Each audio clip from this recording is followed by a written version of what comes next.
hair and brown eyes. She is approximately 3 feet tall and weighs 30 to 40 pounds. She was last seen Saturday night around 8 p.m. wearing a light blue Under Armour jacket, blue jeans, and gray Under Armour tennis shoes with pink and white details.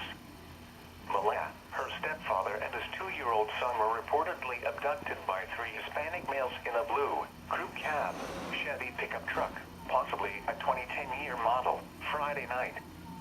The father was assaulted, and his son were dropped off in the southwest Houston Sugar Line area Saturday night. The abductors kept Malaya with them and drove off. Anyone with information about the child, suspects, or vehicle is asked to immediately call the Houston Police Department at 713-308